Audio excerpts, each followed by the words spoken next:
저는 오늘 믿음의 씨앗을 심고 가꾸면 열매 맺는다라는 제목으로 하나님 말씀 나누도록 하겠습니다. 제가 작년 후반기 평신도 양육 과정에 메타버스 성지순례 과정을 개설했습니다. 한 20분 정도가 신청을 하셨는데요. 이렇게 코로나 시즌에 직접 우리 성지를 갈 수는 없었지만 그래도 동영상과 여러 가지 방법을 통해서 간접적으로나마 성지를 체험할 수 있는 귀한 시간이었습니다.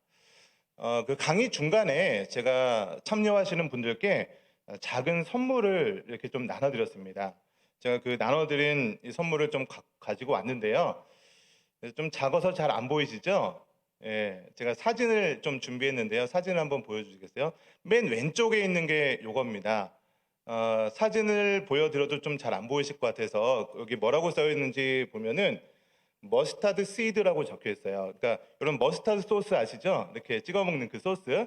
그 머스타드 소스의 재료가 되는 겨자나무 그 씨예요. 그러니까 겨자씨죠. 그래서 이 겨자 씨앗을 우리 참여하시는 분들에게 이렇게 좀 선물로 드렸습니다. 제가 요거를 드린 요거는요. 제가 이스라엘 성지순례에 가서 이스라엘에 가서 직접 구매를 해온 건데요. 제가 지금은 이게 한 10년 정도 된 거예요. 근데 제가 한 2, 3년 정도 지났을 때 우리 저기 부천 다른 교회에서 우리 중고등부 사역을 할 때 학생들에게 그 겨자씨에 대해서 설명할 수 있는 그런 시간이 있었어요. 그래서 이 겨자씨를 나눠주면서 야, 너희들 중에서 이 겨자씨를 심어서 싹이 나는 사람이 있으면 제가 선물을 주겠다. 이렇게 좀 공포를 하면서 겨자씨를 나눠준 적이 있습니다. 근데 몇 주가 지나고 나서 어떤 일이 벌어졌을까요? 열매 맺는 학생들이 있었을까요? 없었을까요? 아무도 없었습니다. 아무도 없었어요. 왜 그러냐면 아무도 심은 사람이 없는 거예요. 여러분, 우리 청소년들이요, 웬만해서는 어른들이 말한다고 움직이지 않습니다. 예, 우리 이번 주 금요일 토요일은 청년부가 수련을 하고요. 그 다음 주에 우리 청소년부가 수련을 하는데 우리 청소년들을 위해서 기도 많이 해주세요. 웬만해서 변화되지 않고요. 웬만해서 움직이지 않습니다. 좀 기도해 주시고요. 그랬는데 어떤 남자 선생님이 이 아파트 베란다에다가 이 겨자씨를 심은 거예요. 가운데 있는 사진이요. 그때 남자 선생님께서 겨자씨를 심어서 저한테 보내준 사진은 아니고요. 보내준 사진은 제가 어디 있는지 찾지를 못해서 인터넷에 찾다 보니까 그런 사진이 있어서 비슷한 사진을 좀 올려드렸습니다. 겨자씨가 자라면은 저렇게 노란 꽃이 맺는 그 식물로 자라나고요. 맨 오른쪽에 있는 사진은 뭐냐면 이스라엘의 골란 지역이라고 있어요. 이스라엘 지역이 좀 길잖아요, 이스라엘이. 맨 윗부분 북부 지역의 골란 지역이라고 있는데 그 골란 지역이 물이 굉장히 풍부한 지역이거든요. 그래서 그렇게 물이 풍부한 지역에서 그 이 겨자씨를 심으면 사람 키보다 더 높게 한 1m, 2m 정도 자라게 되고요. 다음 사진 하나 또 보여주시면은 저거는 갈릴리 호수 근처에 있습니다. 물이 풍부하다 보니까 이런 지역에서는요, 이 겨자씨 나무가요, 덤불을 이루어서 3m, 4m까지 자라나게 된다는 거예요. 제가 말씀드리고 싶은 거는 뭐냐면 이 겨자씨를 심었더니 정말 그 씨앗이 나고 열매 맺게 되는 일들이 벌어진다는 거예요. 그럼 여기에요, 영적인 중요한 원리가 담겨 있습니다. 여러분, 하나님 나라의 그 믿음의 심고 거둠의 법칙이 있다는 거예요. 여러분, 우리가 사람이 생각의 씨앗을 심게 되면요, 내가 생각한 대로 열매 맺게 될 가능성이 굉장히 큽니다. 그러니까 우리가 무슨 생각을 하는지가 굉장히 중요하겠죠. 어떤 분들은요, 부정적인 생각의 씨앗을 심는 분들이 있습니다. 안 될 것 같아. 못한다. 할 수 없다. 이런 부정적인 씨앗을 심는 사람들은요, 그 생각의 결과로 인해서 부정적인 결과를 낳을 확률이 높아지겠죠. 저는 여러분이 부정적인 씨앗을 심는 것이 아니라 믿음의 씨앗을 심기 원합니다. 그래서 믿음의 씨앗을 심고 열심히 가꾸게 되면 하나님께서 열매 맺게 된다는 것이에요. 저는 오늘 말씀을 통해서 여러분들이 믿음의 씨앗을 한 분 한 분 심어서 하나님의 말씀 가운데 열매 맺는 저와 여러분 되시기를 주님의 이름으로 간절히 축원드립니다. 여러분, 오늘 본문의 느헤미야도요, 정말 환경만 바라보면 정말 좌절하고 원망할 수밖에 없는 환경이었음에도 불구하고 믿음의 씨앗을 심는 것을 보게 됩니다. 지금 예루살렘 성벽은요, 여전히 무너져 있는 상태입니다. 느헤미야는요, 저기 먼 페르시아에서 예루살렘으로 복귀해서 이스라엘 사람들을 다 모았어요. 그러고 나서 무너진 성벽을 재건해서 우리 다시는 수치를 당하지 말자라고 호소를 했습니다. 느헤미야는요, 이 무너진 성벽을 재건하자라는 이 말을 통해서 믿음의 씨앗을 이스라엘 백성에게 심고 있었던 것이죠. 반면에 이스라엘 백성들은 어떻게 했습니까? 부정의 씨앗을 심고 있었죠. 우리나라는 멸망했고 우리나라가 이렇게 계속해서 뭐 남들의 그 지배하에 있는데 우리가 어떻게 성벽을 재건할 수 있겠어? 그러면서 계속해서 부정의 씨앗을 심다 보니까 이 140년이 지난 동안 아직도 예루살렘 성벽을 재건하지 못하고 있었던 것입니다. 여러분, 그러면 어떻게 하면 우리가 믿음의 씨앗을 심고 가꾸어서 열매 맺는 인생을 살아갈 수 있을까요? 저는 오늘 본문 말씀을 중심으로 세 가지로 살펴보려고 합니다. 우리 첫 번째, 우리 같이 좀 따라해 봤으면 좋겠습니다. 온 공동체가 함께 참여해야 합니다. 여러분, 제가 오늘 본문 말씀 우리 10절까지만 읽었는데요. 사실은 3장 전체 32절까지 말씀을 사실은 읽어야 됩니다. 근데 여러분, 오늘 10절까지 읽다가 굉장히 힘드셨죠? 네, 발음이 막 꼬여가지고 이 사람들의 이름은 왜 이렇게 어려운지 모르겠습니다. 만약에 32절까지 읽자고 했으면 설교 말씀 시작하기 전에 다 아마 기절했을 거예요. 예. 근데 여러분, 오늘 본문 말씀의 구조는요, 굉장히 단순합니다. 예, 단순하고 어려운 사람들의 이름이 굉장히 많이 나오게 됩니다. 그런데 이 32절까지의 말씀을 쭉 읽다 보면 반복해서 나오는 이런 문구가 나오는데요. 오늘 4절 말씀을 보면서 반복되는 문구 두 가지가 있습니다. 두 가지를 한번 찾아보면서 4절 말씀을 읽어보겠습니다. 4절입니다. 시작. 그 다음은 학고스의 손자 우리야의 아들 무레못이 중수하였고, 그 다음은 무세사벨의 손자 베레게의 아들 무술람이 중수하였고, 그 다음은 사독이 중수하였고. 두 가지 발견하셨습니까? 네, 뭐가 있죠? 그리고요, 중수하였고. 우리 천산중앙교회 성도님들 아주 훌륭하십니다. 굉장히 어려운 것을 쉽게 이렇게 정답을 맞추죠. 자, 중수하였고라는 뜻은요, 새로 건축했다라는 의미가 아니고요, 낡은 건축물을 다시 손질해서 보수했다는 그런 뜻입니다. 예. 그리고 그 다음은 이라는 단어가 계속 반복이 됐었죠. 이거는요, 다음 단계를 의미하는 것이 아니에요. 영어 성경을 보면요, next level이라고 얘기하지 않고요, next section이라고 얘기합니다. 그러니까 다음 부분, 다음 구획, 이것을 의미하는 거거든요. 그래서 한 부분을 완성하고 나서 그 다음에 그 다음 부분, 또 이것을 완성하면 그 다음 부분, 이렇게 공사했다는 것이 아니고요, 온 공동체가 일제히 구획을 나누어서 동시다발적으로 성벽 재건 공사를 함께 시작했다는 말입니다. 그러니까 3장 전체의 말씀을 보시면요, 이 공사에 참여한 이 대표적인 가족의 대표 이름만 하더라도 75명이 기록되고 있어요. 그리고 이들이 가지고 있는 직업의 종류만 하더라도 15개 이상의 직업의 종류가 나오게 됩니다. 그러니까 이 모든 사람들이 하나가 되어서 성벽 재건 공사에 동참했다는 것이에요. 여러분, 그래서 결국 이 성벽 재건 공사가 물론 나중에 나오는 얘기지만 52일 만에 이 성벽 재건 공사가 완공이 되는 것을 보게 됩니다. 여러분, 그렇다면 어떻게 해서 느헤미야는요, 그동안 140년 동안 완공되지 못했던 성벽 재건 공사를 단지 52일 만에 완공할 수 있었을까? 오늘의 제가 첫 번째 내용처럼 온 공동체가 함께 참여했기 때문입니다. 느헤미야는요, 이 성벽 재건 공사를 위해서 이 공사 구간을 45개 구간으로 나누어서 진행했습니다. 여러분, 우리가 어떤 큰 프로젝트, 어떤 뭐 장기적인 계획을 세울 때 우리가 이루어야 될 그런 목표를, 미래의 목표를 바라보게 되면, 내가 저것을 어떻게 이룰 수 있을까 까마득하게 생각될 수가 있습니다. 그렇죠? 저렇게 큰 것을 내가 나의 능력으로 할 수 있을까? 이렇게 두려워하고 염려하고 걱정할 수 있습니다. 여러분, 당장 내 눈 앞에 있는 환경을 바라보기 때문에 그 너무나도 안 되는 이유들만 바라보게 된다는 거예요. 그래서 벌써 믿음의 씨앗을 심는 것이 아니라 부정적인 생각의 씨앗을 심게 될 가능성이 많게 되는 것이죠. 여러분, 하나님께서 우리 인간에게 가장 싫어하는 것 중에 하나가 무엇이며 부정적인 생각, 원망하고 불평하는 거잖아요. 여러분, 우리 요즘에 창세기 말씀을 이렇게 주일마다 보고 있잖아요. 하나님께서 본토 친척 아비 집을 떠나라고 했던 아브라함에게 믿음의 씨앗을 심어 주었죠.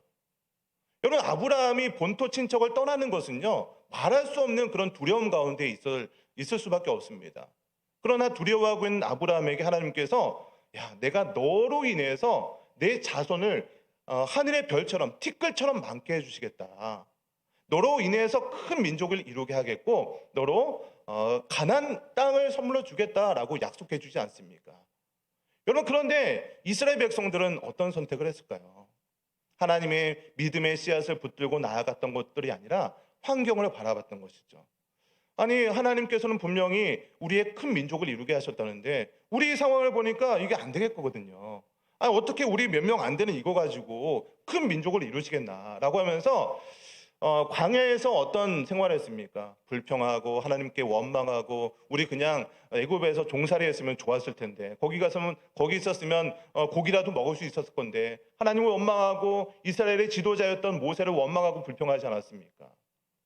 그 믿음의 그 결과, 그 부정적인 씨앗의 결과로 결국 이스라엘 백성들 출애굽 1세대들은 광야에서 다 죽게 되지 않습니까? 이 모든 것들이 바로 부정적인 씨앗을 심은 결과였다는 것입니다. 여러분, 그래서 우리가 어떤 큰 프로젝트, 어떤 큰 일을 이루기 위해서는요, 제가 일을 잘하는 사람들을 한번 연구해보고 살펴보니까 그분들은 일을 잘게 쪼개기를 잘하더라고요. 어떤 큰 목표가 있어요. 우리 2022년도 여러분의 큰 목표가 무엇입니까? 다이어트가 목표십니까? 네, 몇 킬로가 목표십니까? 네, 어쨌든 각 사람마다 큰 프로젝트가 있어요. 근데 큰 프로젝트, 내가 이루어질 것만 바라보는 것이 아니라 그것을 좀 5년 단위의 일이 있다고 생각해 보면 그것을 한 1년 단위로 한번 나눠보는 거예요. 그리고 그것을 다시 한 월 단위로 나눠보고 다시 그것을 일 단위로 나눠보면 내가 오늘 해야 될 일, 그거 하나만 하기 시작하면 결과적으로 그 일을 감당할 수 있게 되는 것입니다. 예전에 이런 농담이 있었어요. 커다란 코끼리를 냉장고에 넣는 방법. 기억하십니까? 네, 아시는 분도 있고 그게 뭔 소리요? 이렇게 하는 분도 있을 텐데 커다란 냉장고를 코끼리에 넣으면 안 되죠. 커다란 코끼리를 냉장고에 넣는 방법 3단계입니다. 1단계 뭐죠? 냉장고 문을 연다. 코끼리를 냉장고에 넣는다. 냉장고 문을 닫는다. 그냥 우스갯소리인데요. 그러니까 일을 너무나도 복잡하고 커다랗게 보지 말고 그냥 단순하게 내가 할 일을 하자는 것이죠. 여러분, 느헤미야는요, 성벽을 재건하는 공사를 일을 잘게 나누었습니다. 그리고 온 공동체가 함께 참여할 수 있도록 일을 분배를 해주었던 것이죠. 그래서 온 공동체가 이 성벽 재건 공사에 참여했을 때 그 몇 년 동안 140년 동안 이루지 못했던 이 염원을 단지 52일 만에 이룰 수 있게 됐던 것이죠. 이 이스라엘 백성들이 느헤미야와 함께 재건했던 성벽의 모습을 한번 보여드리겠습니다. 그림을 한번 보여주시면요, 이 사진이 모형이고 그림이기도 하지만 당시에 느헤미야를 통해서 재건된 성벽의 모습입니다. 여러분, 이스라엘 성전 있죠? 이스라엘 성전은요, 역사적으로 3번이 건축이 됐습니다. 첫 번째 성전은 언제 건축이 됐을까요? 네, 세자 솔로 시작하는 무슨 왕이죠? 솔로몬 왕 때 처음으로 성전이 건축이 됐습니다. 그리고 아수르와 바벨론에 의해서 그 성벽이 무너졌죠. 그러고 나서 포로로 끌려갔다가 포로 귀환 시대, 특별히 수룹바벨을 통해서 1차 포로 귀환을 하고 나서 두 번째로 성전이 재건됐고요. 오늘 본문에서는요, 성벽을 재건하고 있는 거예요. 그래서 지금 왼쪽에 보이는 그 사진은요, 느헤미야를 통해서 성전과 성벽이 재건된 그런 모습이 보여지게 되는 거고요. 또 이 성전이 무너지게 되고요. 나중에 신약에 넘어가서 헤롯 대왕을 통해서 3번째 성전과 성벽이 재건되는 것을 보게 됩니다. 다음 화면 보여주시면요. 빨간색으로 표시되어 있는 것이 바로 헤롯 대왕 때 지어진 성벽의 크기입니다. 또 다음을 보여주시면은 파란색 표시 있죠? 이것이 바로 느헤미야 시대 때 세워졌던 성벽의 모습입니다. 그러니까 헤롯 대왕 때 굉장히 어마어마한 크기로 성벽이 지어진 것을 보게 되죠. 그러면 그 헤롯 성전은요, 사실 그 옛 성전터 위에다가 BC 20년부터 건축되기 시작해서 이 성전 자체는요 9년 만에 완성을 했습니다. 그런데 세부적인 어떤 그 공사는요 AD 63년까지 거의 한 80년 넘게 이 성전이 공사가 이루어졌습니다. 그러다 보니까 굉장히 웅장하고 굉장히 오랜 시간 동안 성전이 건축이 되었는데요. 근데 예수님께서 그 헤롯 성전을 바라보면서 자, 성전이 무너지고 3일 만에 다시 세우리라라고 말씀했던 성전이 바로 헤롯 성전이에요. 그 예수님의 그 예언대로 사실 AD 70년에 완공된 지 몇 년이 되지 않아서 로마의 디도 장군에 의해서 이 헤롯 성전이 무너지게 됩니다. 다음 그림 한번 보여주시면요. 지금 이제 이스라엘 성지순례를 가시게 되면은 지금 좀 이렇게 색깔이 이렇게 내서 잘 보일지 모르겠지만 아마 성지순례 메타버스 오신 분들은 아마 이 그림이 조금 보이실지 모르겠어요. 오른쪽에는 감난산이 있고 그 건너편에 이제 성전산이 있죠. 예루살렘 성전이 있고요. 그 이 솔로몬 성전과 그 세 번째 헤롯 성전이 무너지고 나서 지금 이제 예루살렘에 가게 되면요. 그 모든 성벽들이 다 무너져 있고 가운데 그 성전의 한 일부 서쪽에 있는 벽 일부만 남아 있습니다. 그것을 통곡의 벽이라고 얘기하면서 지금 남아 있는 그 통곡의 벽, 예전의 성벽의 일부만 바라보면서 그곳에서 기도하고 눈물을 흘리면서 유대인들이 거기서 기도하는 곳이 바로 이 통곡의 벽입니다. 다음 사진 보여주시면요. 다시 이제 느헤미야 시대로 넘어오면요. 그림이 갑자기 복잡해졌습니다. 52일 만에 성전이 완공되었는데요. 양 옆에 저게 다 사람의 이름이에요. 그러니까 느헤미야 시대 때 성벽을 재건할 때 저렇게 많은 사람들이 함께 동참해서 성벽 재건에 함께 했다는 것입니다. 여러분 그러니까 이 성벽 재건의 일은요. 온 공동체가 함께 참여했을 때 이 성벽 재건이 52일 만에 이루어질 수 있다라는 것입니다. 여러분 두 번째로 우리가 믿음의 씨앗을 심고 가꾸어서 열매 맺는 인생을 살기 위해서는요. 우리 두 번째 우리 함께 따라하겠습니다. 제사장이 영적으로 바르게 세워져야 합니다. 네, 우리 본문 1절 말씀을 같이 읽어보도록 하겠습니다. 우리 느헤미야서 3장 1절 말씀입니다. 시작. 그때 대제사장 엘리야십이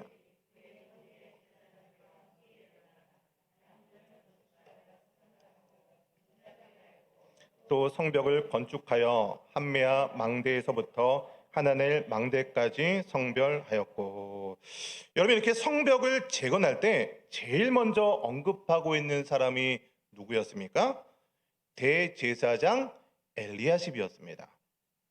여러분 당시에는요 아직 이스라엘의 왕이 없었기 때문에 이 대제사장이 결국 왕과 같은 직분을 감당했다라고 생각할 수 있습니다. 여러분 대제사장이 형제 제사장들과 함께 건축한 문이 있었는데요. 그 문이 무슨 문이죠? 본문에 나와 있죠. 1절 말씀을 보시면은 함께 일어나 무슨 문을 건축했다고요? 양문을 건축하였다. 이 양문이라는 게 우리 양문 냉장고 그 양문이 아니고요. 그림을 한번 보여주시면요. 네, 저 위에 있는 문이 양문입니다. 영어로는요, sheep gate라고 해서 양이죠. 음매하는 그 양. 그 양이 드나드는 문을 양문이라고 합니다. 양은 제사장들이 제사를 드릴 때 이 제물로 드렸던 그 짐승이 양이잖아요. 그래서 성전 가까운 데에 이 양문을 건축하고 있고요. 이 양들은요, 제사와 관련된 그런 문이 바로 이 양문입니다. 여러분 그래서 성경을 기록할 때 가장 먼저 이 대제사장과 엘리야십과 이 형제들이 양문을 건축했다는 것은요. 제일 먼저 언급했다는 것은 그만큼 중요하다는 의미이기도 합니다. 그러니까 여러분 제사장들이 이 양문을 건축하면서 제사 드리는 것, 영적인 것을 바르게 세우는 것을 가장 중요하게 생각하고 있다는 것입니다. 여러분, 제사장은요, 우리 국가로 얘기하면, 우리 대한민국으로 따지자면 대통령과 같은 역할이라고 할 수 있겠죠. 우리 교회로 한다면 이 제사장의 역할은 목회자들이다라고 얘기할 수 있습니다.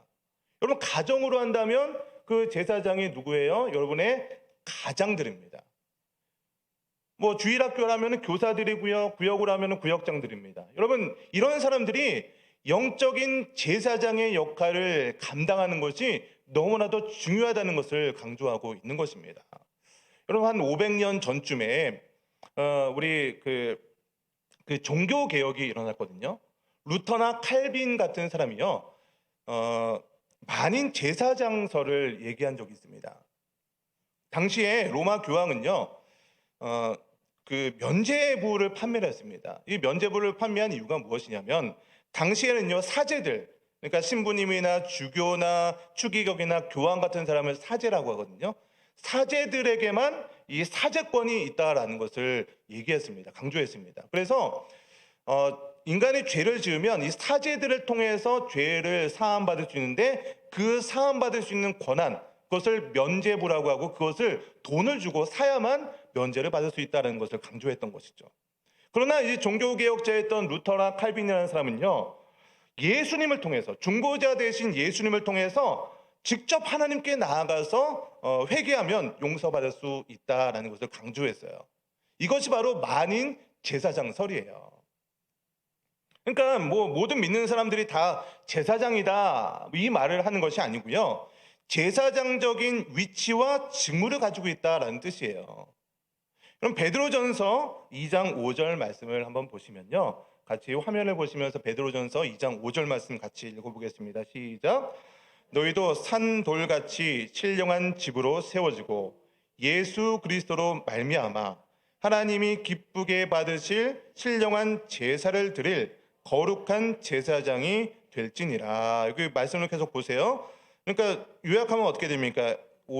5절 앞에 너희도 중간에 예수 그리스도로 말미암아, 맨 끝에 거룩한 제사장이 되라 라고 말씀하고 있는 거예요. 그러니까 너희가 예수님을 통해서, 예수 그리스도를 통해서 거룩한 제사장이 될 것을 말씀하고 있는 것입니다.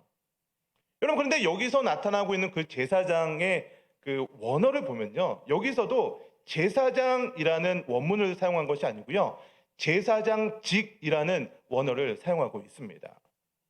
그러니까 성도들이 다 제사장이 되라는 뜻이 아니라 제사장의 직무를 수행하는 자가 되었다라는 뜻이에요. 그래서 성도들은 누구든지 구약의 제사장처럼 직접 하나님께 나아갈 수 있게 되었다라는 것이 너희가 제사장이 되라라고 하는 뜻이라는 거예요. 여러분, 그러니까 여러분이 가정으로 돌아가서 여러분 스스로가 가정에서 영적인 제사장의 역할을 감당해야 되는 것을 강조하고 있다는 것입니다. 여러분의 가정에서 믿음의 씨앗을 심고 가꿔야 열매 맺을 수 있다는 것을 오늘 본문을 통해서 이야기하고 있는 것입니다. 여러분, 씨앗의 특징은요, 씨앗은 심고 물 주고 양분을 주고 햇빛을 주고 하면요, 언젠가 그 씨앗은 자라나게 되어 있는 거예요. 싹이 나려면 어떻게 해야 돼요? 일단 믿음의 씨앗을 심어야 되겠죠. 목사님, 우리 가정은요, 아무도 교회 안 나오고요, 나 혼자 그냥 겨우 교회에 나오고 있는데 무슨 믿음의 씨앗을 심습니까? 무슨 가정 예배를 드립니까? 목사님, 우리 자녀들은요, 아무리 얘기해도 교회를 안 나옵니다. 어떻게 하면 좋습니까? 목사님, 우리 부모님은요, 너무나도 완고하셔서요, 절대 안 변하시는 분이에요. 아무리 전도를 하고 교회 나오자고 해도 한 번을 교회 안 나오는 분입니다. 여러분, 지금 이런 말들은요, 믿음을 받아들일 수 있는 밭에 대한 얘기죠. 물론 좋은 밭에 믿음의 씨앗을 뿌리면 그만큼 더 잘 자라날 수 있겠죠. 그러나 믿음의 씨앗을 뿌리는 사람의 역할은 어디까지일까요? 일단 믿음의 씨앗을 뿌리는 거예요. 그리고 그 씨앗이 잘 자랄 수 있도록 물을 주고 관심을 주고, 우리 영적으로 하면 기도해 주고 계속 묵상하는 거죠. 그들을 위해서 기도해 주는 것이죠. 우리의 역할은 거기까지라는 거예요. 그런 다음에 자라게 하시고 열매 맺게 하시는 분은 하나님이라는 것을 믿어야 한다는 것입니다. 여러분, 우리가 이렇게 믿음의 씨앗을 심고 그를 위해서 기도할 수 있기 위해서 우리가 해야 될 것은 무엇이냐면 바로 우리가 영적 제사장으로서 바로 세워져 있어야 한다는 것입니다. 여러분, 우리가 영적으로 바로 세워질 수 있는 그런 길은 다른 게 없습니다. 왕도가 없어요. 예배를 통해서, 말씀과 기도를 통해서 성령 충만해져야 우리는 영적으로 바로 세워질 수 있는 것입니다. 그래서 저는 여러분이 이 예배와 말씀과 기도를 통해서 성령 충만하여서 영적 제사장의 역할을 잘 감당하게 되어서 여러분의 가정에 믿음의 씨앗을 심고 자라게 되어서 열매 맺게 되시기를 주님의 이름으로 간절히 축원드립니다. 마지막 세 번째는요, 우리 같이 좀 따라했으면 좋겠습니다. 나에게 맡겨진 영역은 내가 책임져야 합니다. 그럼 제가 서두에 첫 번째 말씀을 나눌 때 오늘 본문에서 반복적으로 나오는 두 문구가 있다고 했었죠. 첫 번째는 네, 기억력도 너무 좋습니다. 그리고 네. 근데 여러분, 이거 말고도 또 오늘 본문 전체를 보면은 반복되는 뭐랄까요, 문구가 또 있습니다. 우리 10절 말씀인데요. 10절 말씀을 보시면 우리 같이 한번 10절 말씀을 읽겠습니다. 시작. 그 다음은 하루마베 아들, 그 다음은 하삼느야의 아들 핫두스가 중수하였고, 여러분 중간을 보시면 자기 집과 마주대한 곳을 중수하였고 라는 문구가 있는데요. 계속해서 좀 말씀을 읽다 보면 이 부분, 자기 집과 마주대한 곳을 중수하였다는 문구가 계속해서 반복되는 것을 보게 됩니다. 23절 말씀도 한번 보세요. 23절을 보시면 중간에 자기 집 맞은편 부분을 중수하였고 라고 되어 있고, 맨 끝에도 보면요, 자기 집에서 가까운 부분을 중수하였고, 28절 말씀도 보시면요, 뒷부분에 자기 집과 마주대한 부분들을 중수하였고, 29절도 한번 보세요. 중간에 자기 집과 마주대한 부분을 중수하였고, 30절 맨 마지막 부분도요, 자기의 방과 마주대한 부분을 중수하였고. 그러니까 계속해서 반복되는 문구가 뭐였어요? 자기 집과 마주대한 부분을 중수했다는 거예요. 여러분, 그러니까 느헤미야는요, 그냥 멀리 있는 곳, 뭐 이런 곳을 중수하라고 말씀한 것이 아니고요, 나와 관련된 곳 있죠. 나 집에서 내가 살고 있는 그 영역에서 가까운 부분들을 담당을 시켜서 그 부분을 중수하라라고 명령하고 있었던 것입니다. 그래서 이스라엘 모든 공동체는요, 먼 곳을 뭐 이렇게 담당하고 했던 것이 아니라 내가 할 수 있는 부분, 자기에 맡겨진 부분, 자기 집과 마주대한 부분, 그 부분을 책임지면서 중수하는 일을 감당했다는 것이에요. 그래서 3장의 내용들은요, 다 이렇게 나에게 맡겨진 그 부분, 자기 집과 가까운 건너편에 있는 그 부분을 중수했다라는 내용으로 이어지고 있는데요, 딱 한 부분만 다른 내용들이 기록되어 있는 부분이 있습니다. 바로 그게 5절 말씀인데요, 우리 5절 말씀을 같이 읽겠습니다. 5절입니다. 시작. 그 다음은 드고아 사람들이 중수하였으나 그 귀족들은 그들의 주인들의 공사를 분담하지 아니하였으며. 여러분, 이스라엘 공동체 전체가 나에게 맡겨진 영역을 책임지고 감당하고 있었습니다. 그런데 오늘 5절 말씀을 보니까 그 일부 귀족들은 공사에 참여하지 않았다라고 기록을 하고 있어요.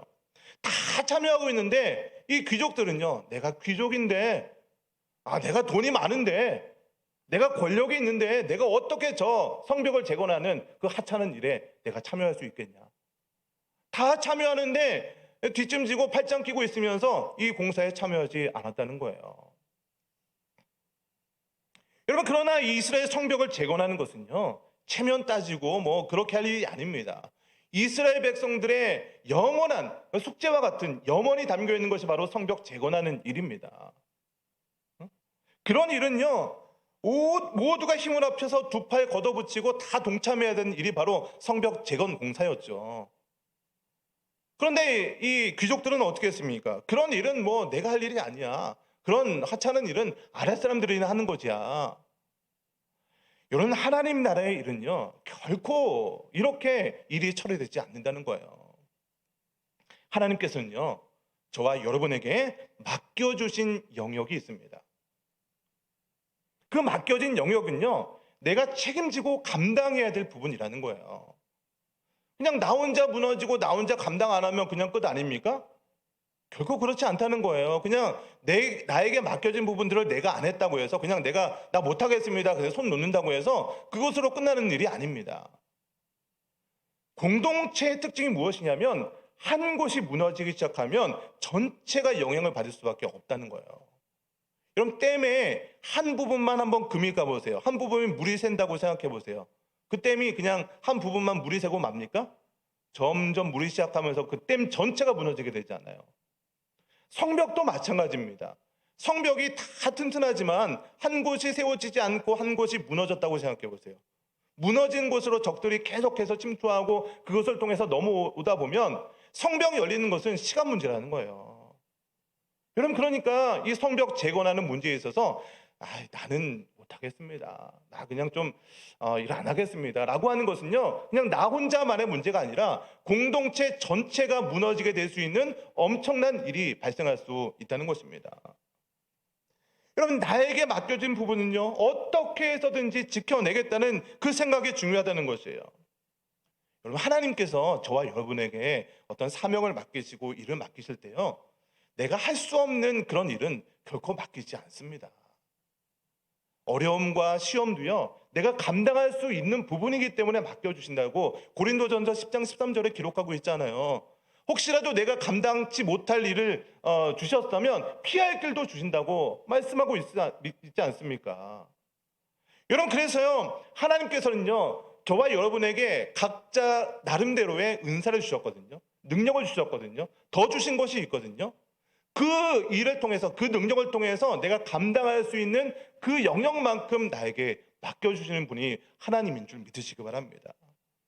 여러분, 우리 지난주부터 이제 교구 예배가 시작되었어요.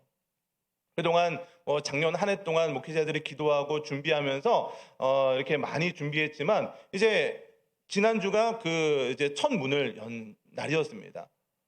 물론 처음이다 보니까 목회자들도 처음 했고 성도들도 처음 시도를 했습니다. 저는 그 처음 교구 예배를 드리면서 평가하기로는 그래도 처음 이렇게 교구 예배 드리는 것 치고는 굉장히 성공적이었다.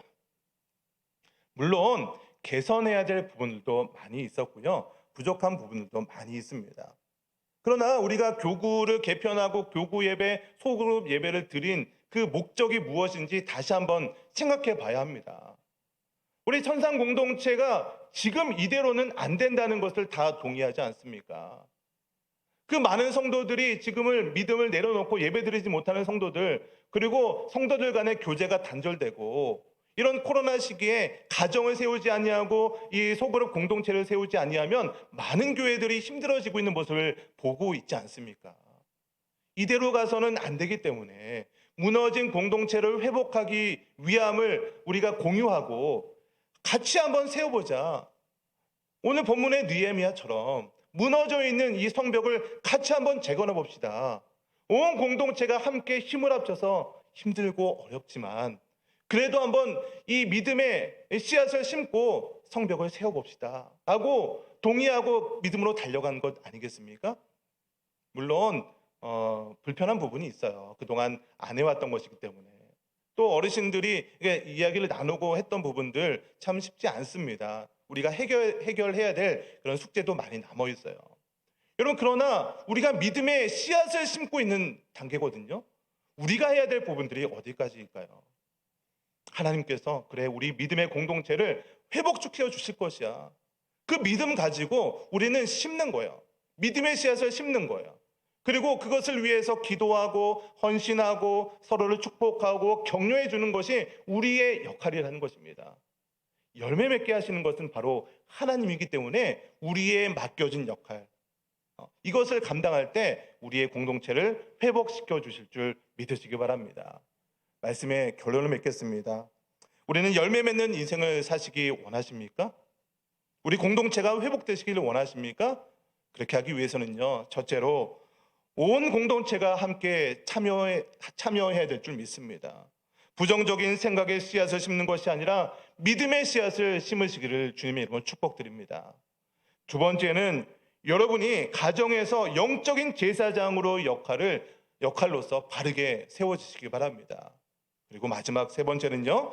나에게 맡겨진 영역은 내가 무슨 일이 있어든지 내가 책임지겠다. 그런 마음으로 나에게 맡겨진 영역을 감당할 때 우리의 믿음의 공동체도 회복될 뿐만 아니라 여러분의 가정이 회복되어서 열매 맺는 그런 인생 될 줄 믿으시기를 주님의 이름으로 간절히 축원드립니다. 오늘 말씀을 생각하면서 같이 통성으로 기도하기 원합니다.